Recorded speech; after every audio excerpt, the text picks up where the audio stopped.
Did you miss your deadline to renew your Medicaid coverage?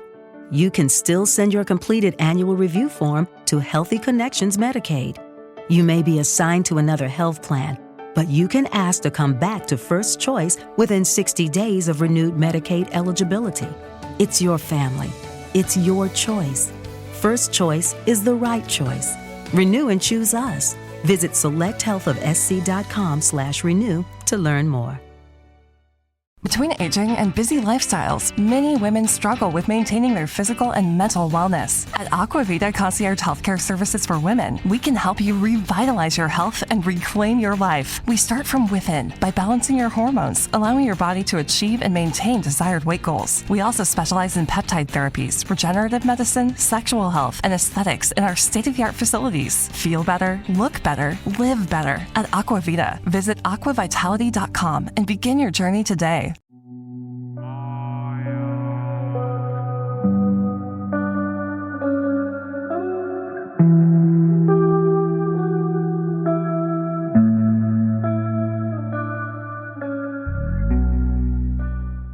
Well, hello, my paranormal peeps, and welcome back to another Deep Woods Paranormal podcast. My name is Matt Harvey. I am the founder and lead investigator with Deep Woods Paranormal. Along with my wife, Amanda, we explore everything paranormal and unknown. Be it Bigfoot, ghosts, UFOs, Dogman, or anything else paranormal, we investigate it. So, today, as you see, we have the Dogman screen behind us, and we are going to be talking to Kenny Thibodeu. He is of the North American Dogman Project, and I'll show you his logo here, if it'll let me. There we go. So this is his logo.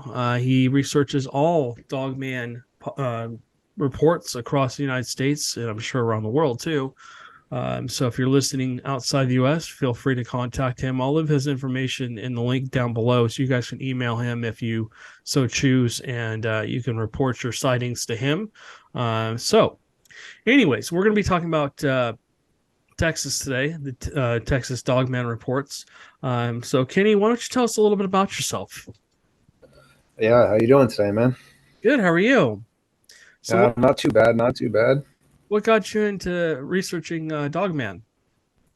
So, long story short is when I was 11, one of my mom's friends was a librarian at the high school. And when I was supposed to be studying or doing school-oriented tasks, I would get my passbook signed. And I would go down to the library. And technically, you weren't supposed to really be able to browse the internet. You're just able to use like school-oriented tablets and stuff like that, but she used to let me scan the internet, so I was actually able to stumble across Jody Cook and the North American Dogman Project, and I thought it was pretty cool, so I started trying to just gather as much information as possible since then. And in the past like 3 months, I've just finally sat down and taken all the information that I've had inside of my mind, and also encounter papers that I had just written down everywhere, and finally was able to put it into a digital book format. That way I'm able to constantly update it in regards of debunking or adding new incredible information. That's awesome. Yeah, so we're going to be talking about Texas because you've got, your book is almost 400 pages or something, and I've had a chance to read through several of the encounters which you sent me, which I appreciate. And it seems like they're seen by ranchers, hunters. It seems like they're seen by lakes a lot. They're seen chasing deer across roads, and campers too. Campers have had some pretty scary encounters with them. So let's take a look at the map here. You can see my map, but this is Kenny's reports on top of that, all the ones in red. A lot of the blue ones are also Bigfoot reports. If I was able to zoom out, you can see there's other pins everywhere else. I've got credible Bigfoot reports pinned across the United States. I'm trying to fill in the map because I've got a theory, but looking at the... So you're basically, you're doing what I'm doing with the Dogman. Yeah, that's good stuff. Yeah. Looking at the pins, it's kind of strange because a lot of them don't match my theory. So it's funny, but yeah, we're looking at the Texas Triangle essentially here. Where you got San Antonio on one side. Oops, you got Dallas. I'm not going to point it up there, but up towards the top of Texas, you got Dallas, and then down over here you got Houston, and of course, for Big Man and other hauntings and stuff, you've got Louisiana too. There's just a lot of reports across. If you cut Oh yeah, Texas in half, yeah, a lot of the reports are on the east side of Texas, and we're not central Texas. We're kind of close to central Texas. We're kind of like right in the middle of the state, essentially. So, but we have what's called the Texas Triangle that we're looking at that I just kind of talked about. It's actually much bigger, but there's an area that we're doing research at, and I'm not going to get into that on this podcast, but it seems like there's Dogman in that too. You got Dogman, you got hauntings, you got UFOs, you got Bigfoots, reports at least, and stuff like that. So, anyways, let's talk about the case where the young girl was kidnapped by the Dogman. I think that's pretty interesting because there's a lot of people that go missing here in Texas, and Texas has a huge cave system, and there's a lot of theories behind what's in those cave systems, including Bigfoots and Dogman. So, why don't you go ahead and talk a little bit about that case? yeah. So actually, when you make reference to the cave systems, like one of the more well-known areas, the LBL, the Tennessee, Kentucky area, is right over the Mammoth Cave system as well, and that's one of the huge Dogman hotspots. So, yeah, no, there are definitely a ton of people. So back to like what you were saying about your theory, I have a theory myself, kind of in regards of to the missing 411. I personally believe that a lot of those cases fall under and in locations of where there's a ton of dogman activity. Hmm. And in a lot of those cases, as well, you've had people speak about like seeing something like the Dennis Martin case, where that family was like, we saw a wolf or bear man carrying him away. So that would definitely make sense to what you're saying in the Texas area, because I've read a ton of different cases, and in those cases, they're yeah, these little kids, they're just basically are being kidnapped.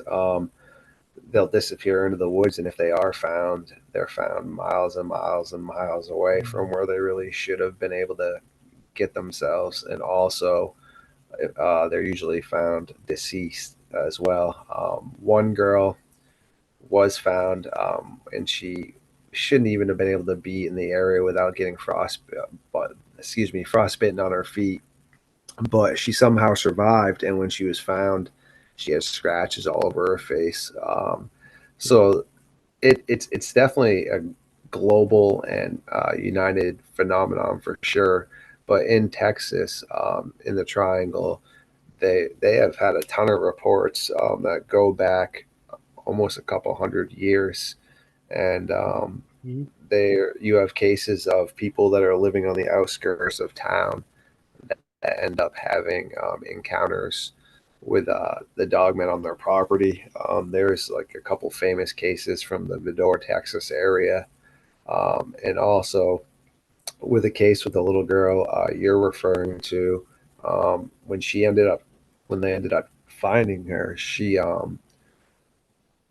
just pretty much like every other little kid just described what it is that they see. And it's just really interesting because little children, I mean, they can lie for sure, but when you're younger like that and you have a very select vocabulary, it's quite interesting how they are all describing something very similar that they're seeing. Right. uh, you would expect, I don't know, prefabrication to be more something that, I don't know, adults or people that have something to gain from it, like a 2 or 3 year old that can barely tell you kind of what's going on. They're not gaining anything out of like lying about that. Right. So, well, you know what I mean. So, one case, this guy's daughter goes missing. She comes back, literally tells daddy what happened. Bear man, wolf man took me, fed me berries, etc. Then she asked for some apple juice and went back to playing in her sandbox. Because I mean, we're talking about like children here that Hmm.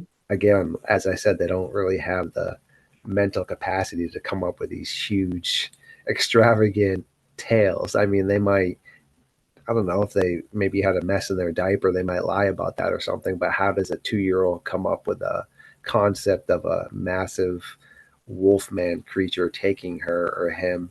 And that description literally fits what the Greeks were talking about in 500 BC. I mean, how does a 3-year-old understand or have the ability to even know what that is? Right. What do you think a dogman is? What is you've researched it a lot. Where do you think their origins came from? So personally, from talking to a ton of different friends of mine that are involved with indigenous tribes like the Chickasaw, the Yoki, and a bunch of other different indigenous cultures throughout the country, they all have reported dogman encounters since pretty much the beginning of time, around with the Sasquatch, and so it's not something that just has manifested itself. It's something that's been going on and being reported for quite a long time. And they seem to think that they are creatures and, guardians of the forest. So they, when they're talking about like the Wendigo and the Skinwalkers, Mm-hmm. they're not directly referring to the Dogman. So they're referring to a human that can take shape into Right. something, for example, like a dogman, so more along the lines of like a werewolf, but a dogman doesn't go back and forth, like a Sasquatch. They're not changing into like a human form. They're in the form of what they are Yeah. for their existence. So to fully answer your question, there really is no prime-based evidence or any expert that can, say, hey, it's definitively this, because no one's proven it. But I do believe there is a ton of potential evidence that points in the direction of it being a living, breathing animal.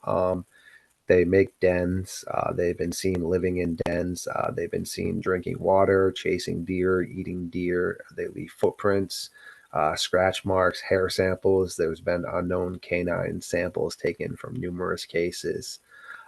There's been people that have shot them, said that they've watched them bleed, stumble around.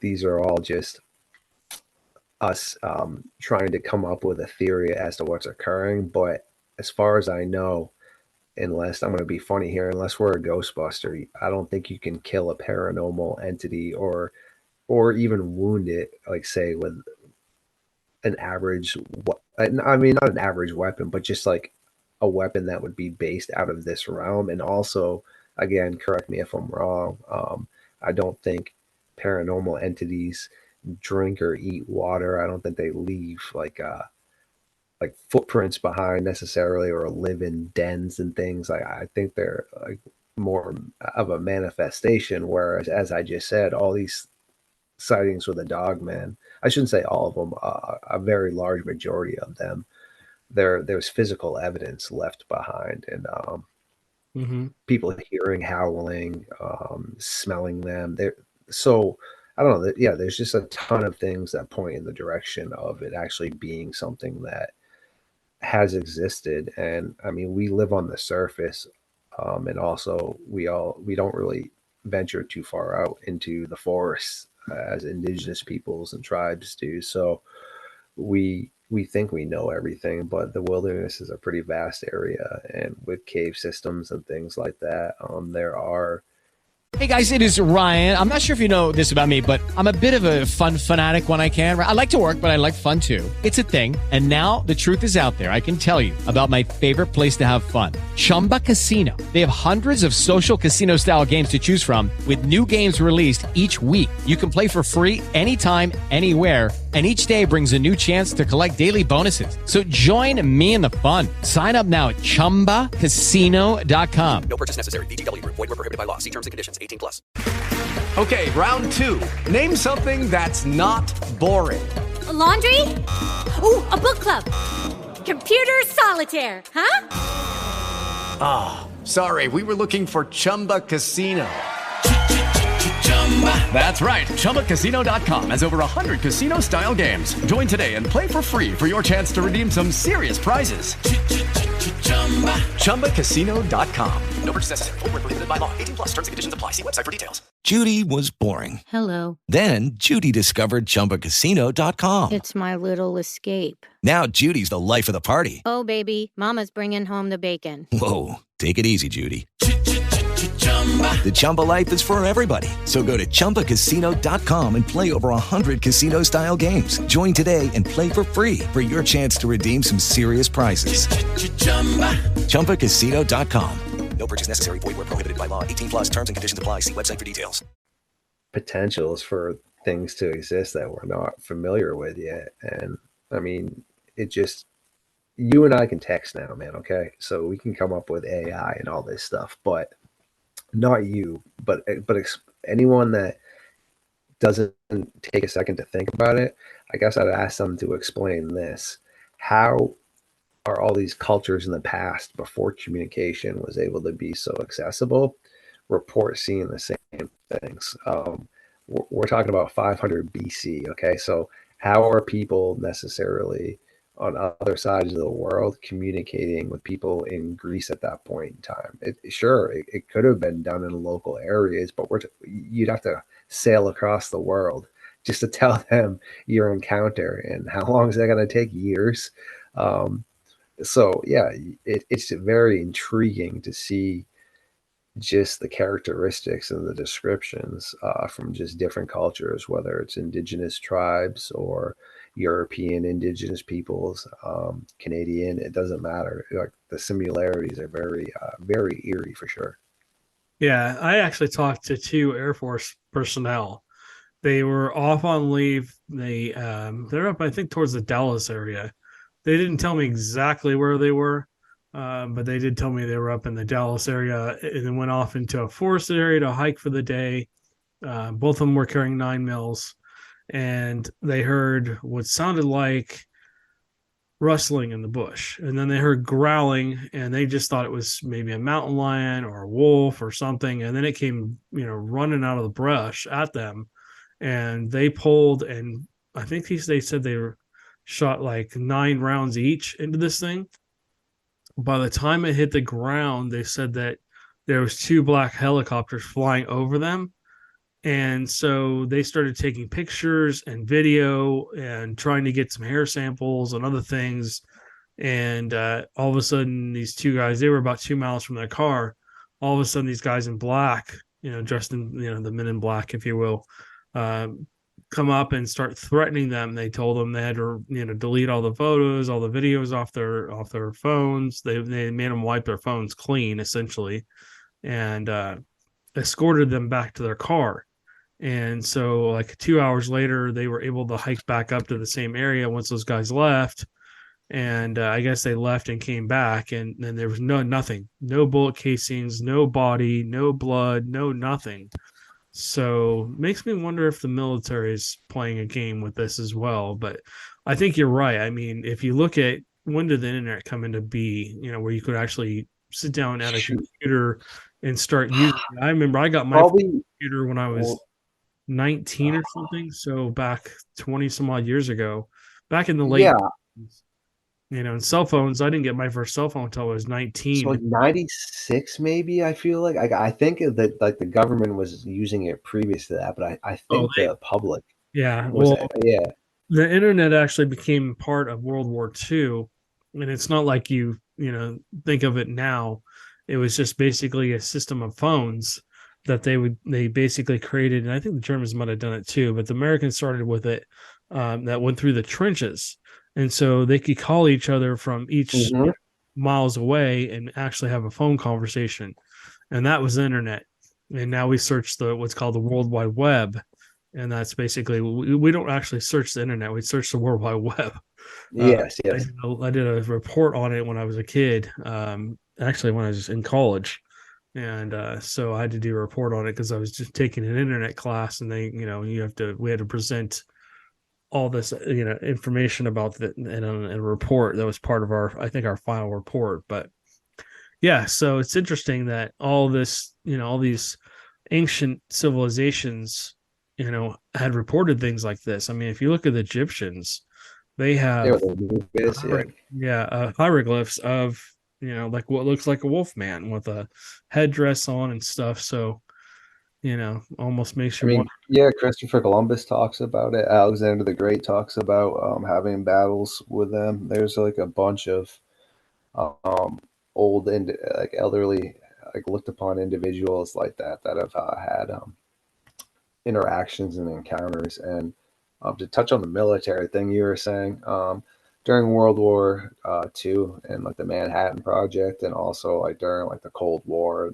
pretty much during those whole entire time frames, we were testing and basically training animals to be able to help us out because the Germans were using German shepherds and things like that.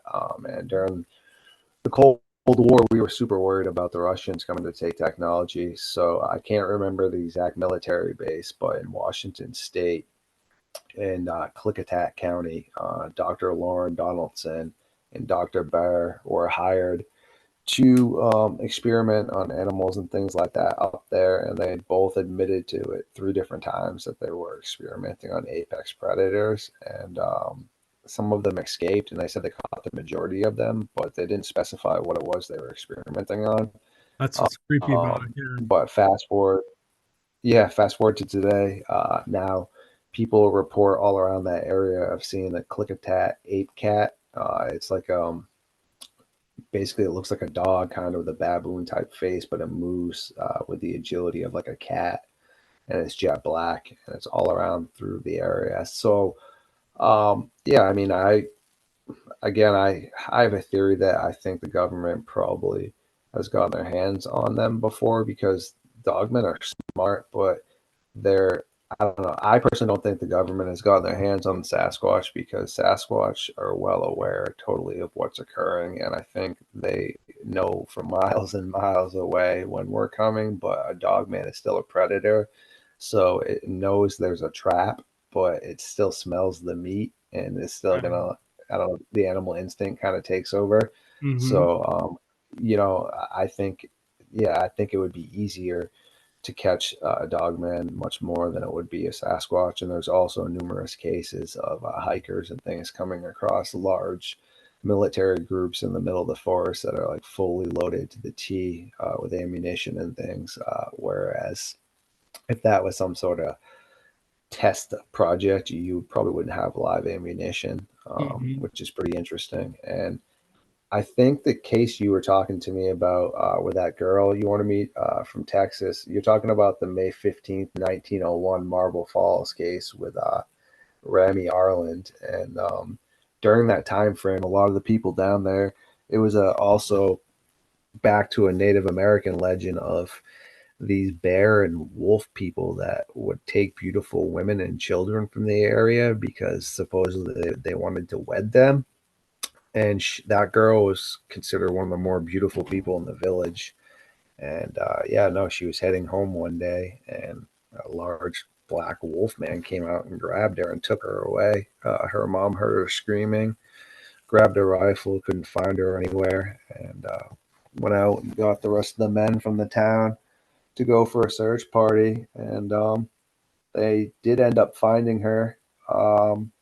I think it was like maybe a day or so later, and she had claimed that once the wolf beast fell asleep, she was able to escape. But previous to that, every time she would try to scream for help and stuff like that, I guess she claimed the thing would become angry with her. So Yeah, it said in your writing it said that it had hit her multiple times when she tried to do that. So yep.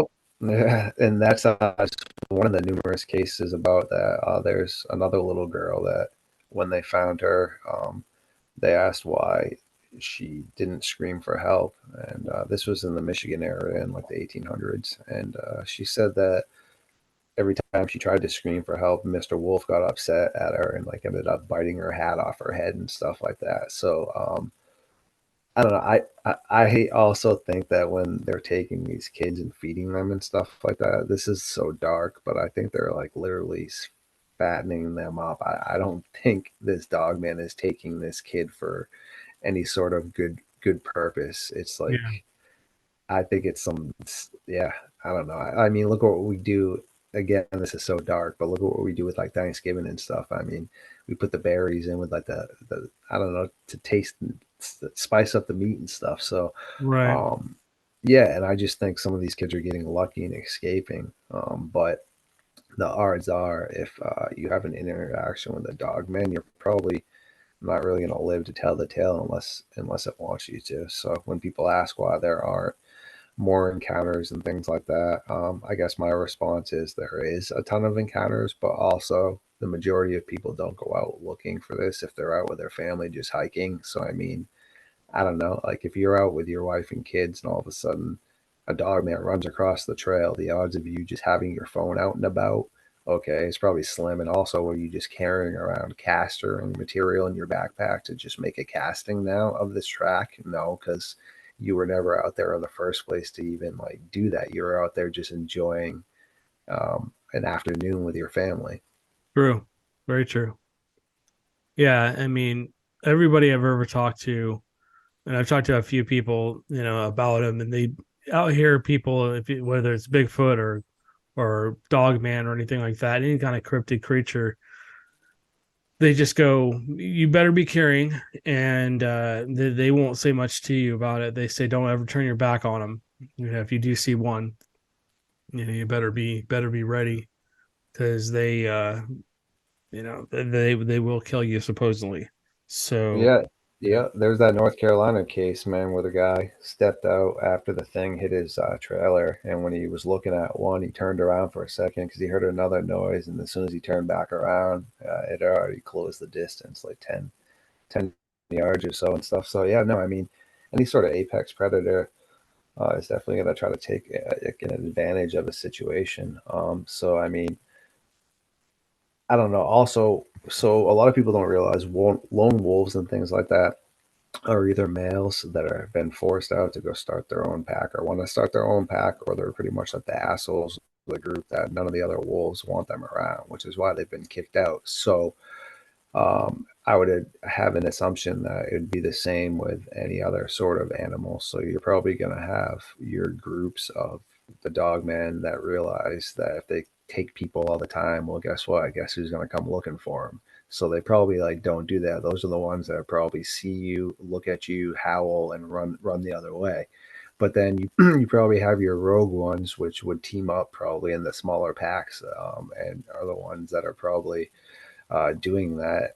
Just like as I said, everyone's got different personalities and things like that. So just think how easy it would be to target just a person hiking on a trail by themselves. I think it was just recent that you were actually able to start bringing firearms into national parks to like potentially protect yourself. right. Up to before then, you weren't even allowed to have that. So Right. yeah, I mean, it's pretty much like, yeah, I mean, it's a sitting duck, dude. So that's why, yeah, you want to be in groups and things like that. Because I mean, it's no different than like a lion that runs on a group of zebra. If all the zebra kind of team up, the lion's confused. It's looking all around. There's just too much like going on for its sensors to take in. It's just overload. So in a lot of the reports that I've read, when there's groups of individuals, they start screaming, throwing rocks, making noises. It's just sensory overload. It just kind of causes the dog man to not really be able to focus on what's occurring, and they usually tend to leave the situation. Or when people are like flashing their high beams and repetitively like banging on their horn and stuff. I mean, it's not, if it really wants you, it's still going to get you, but it just seems to, I don't know, cause. Lucky Land Casino, asking people, what's the weirdest place you've gotten lucky? Lucky? In line at the deli, I guess? Aha, in my dentist's office. More than once, actually. Do I have to say? Yes, you do. In the car before my kids' PTA meeting. Really? Yes. Excuse me, what's the weirdest place you've gotten lucky? I never win and tell. Well, there you have it. You can get lucky anywhere, playing at LuckyLandSlots.com. Play for free right now. Are you feeling lucky? No purchase necessary. Void where prohibited by law. 18+. Terms and conditions apply. See website for details. Distress, like just like with a normal dog or a cat with like loud noises and stuff like that, or or bright lights. I mean, what animal really wants bright lights, especially if it's nocturnal, shine into its eyes? Right, exactly. Well, I've heard of, not a lot, but a few cases I've read through, and I've actually talked to another witness up in Wisconsin, and she was driving through an area where she knows, she said one mountain has Bigfoot, the other mountain has Dogman, and they don't like, they stay away from each other.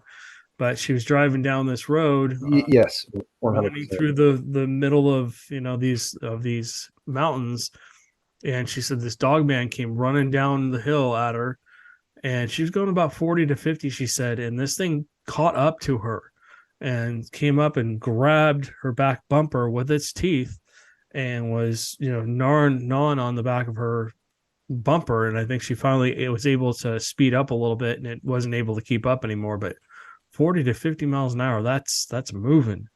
And I've heard other reports. That's happened a couple times. Yeah. Oh, Yeah.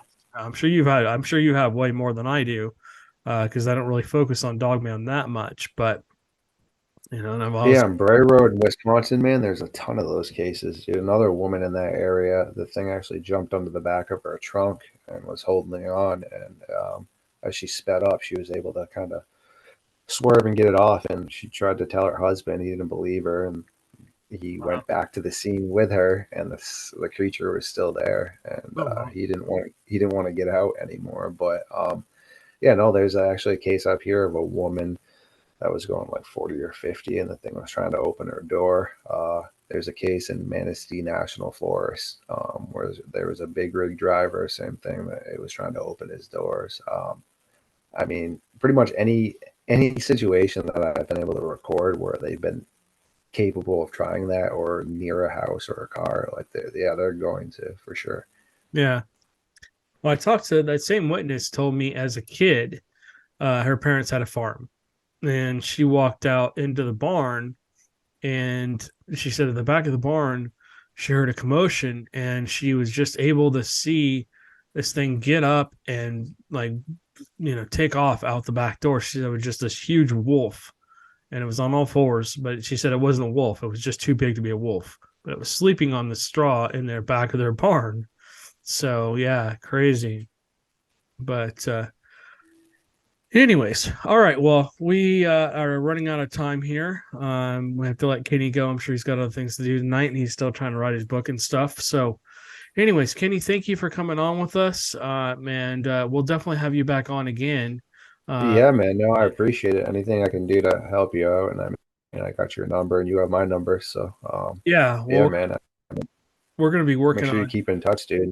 Definitely, we're going to be working on, exploring the unknown with Matt and Amanda on our YouTube and Rumble page. So, that'll be kind of separate from everything else we do. But we're going to be doing our own show, and I'm sure Dogman is going to be part of that. Bigfoot's also going to be part of that. But love to get more of your feedback on things. I'm sure people will have comments and questions. If you want to leave a comment down below, please be polite, and we'll share that with him. Also, Kenny's information will be down below, so you can contact him as well and pick his brain. But Kenny, thank you for coming on. We appreciate it. It's been very interesting talking to you, and we look forward to speaking to you again in the future.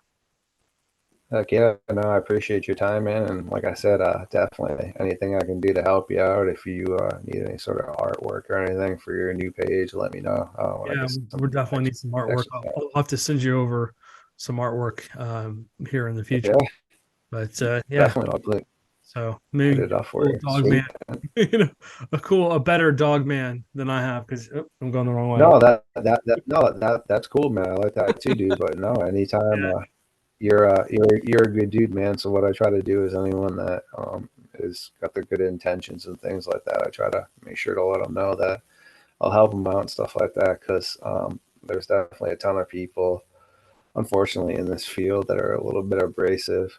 So I never publicly talk smack about anyone. So, but I do try to be selective with who I interact with and things like that. And I don't know, if someone doesn't have a positive opinion about me and vocalizes it, it's okay. But I'm a type of person, I wouldn't even take the time to really acknowledge that. I would just say thank you for watching and just try to like I said, find positive people to interact with and stuff like that. So Exactly. Well, like I always say, I don't expect anyone to believe in anything paranormal in nature, whether it's ghosts, UFOs, Bigfoot, Dogman, cryptids, whatever, lake monsters, haunted locations, demons, whatever, until they've had an encounter where they can say it could be anything else but. And so, you know what? I just ask people to keep an open mind. And, just because you haven't seen one doesn't mean it doesn't exist. So, and with Dogman, honestly, I hope nobody ever sees one. right. No, that's a really good way to look at it. Because I mean, same thing. I try to always look at things subjectively and objectively, and I approach it as a journalist and try to approach it as putting together a scientific paper. And if someone was to back me into the corner and make me answer, do you believe in Dogman? Is it real? My answer would be, I don't know, because I personally have never seen a cryptid. I've never interacted with, I've never seen a UFO, any of those. I've never seen a ghost, but I do know for hundreds of thousands of years, people have reported seeing these things. People are still reporting seeing these things. So obviously there's some sort of canine type traits that people are seeing. I mean, not everyone can be lying, so I just think it's my best work to try to document all that and just try to decipher, what is real and what's not, and just present that and just try to get like a good scientific community to look at it, like Jeff Meldrum and the late John Benagel, like they're doing with like the Sasquatch and things. But until then, it's just you and I and people that I don't ever want to diss people like us, but we're not biologists. We're not scientists. We're just researchers. So at the end of the day, the scientific community doesn't look upon us as credible until they put their stamp of approval on it for credible.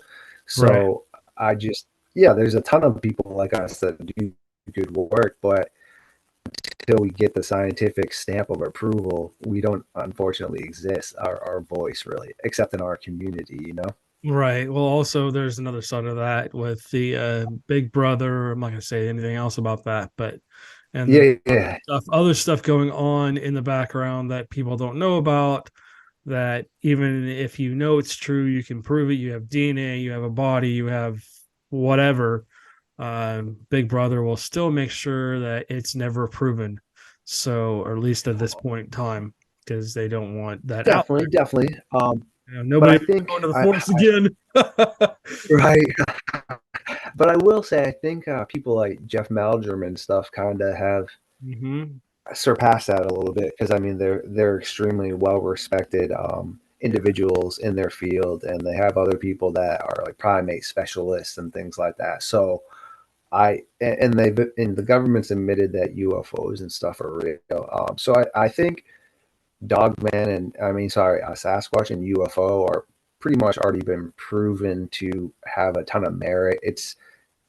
I would say the next kind of one in line, in my opinion, would be the Dogman. I mean, there's way more credible evidence for the Dogman than there is for Loch Ness Monster, than there is for the Chupacabra and stuff like that. I mean, the Dogman is right up there with Sasquatch and UFOs. It's just kind of been pushed under the rug, not really mainstream. So as I share more stuff with you, you'll see like the actual reports and how much they go back.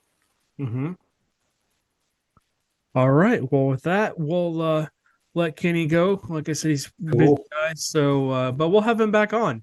So if you guys have questions or you want to ask a question, please list it down below in the comments.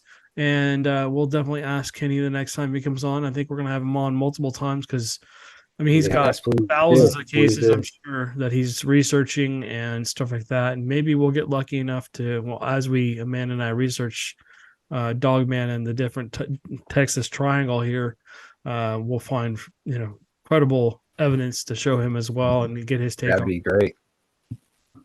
All right, guys. I'm glad to have you on board with the team. So, I mean, anything that can help is amazing. Yeah, exactly. We need as many, real people as we can get. We're looking for psychologists. Yes, same way with me. That's why I reached out to you, my friend. Right. And we have somebody that will help us with UFO stuff and whatever else. So it's just gonna be nice to have credible people that are credible on and help us out. So all right. Well, thank you again. We appreciate it, and we will catch you on the next one. Sounds good, my friend.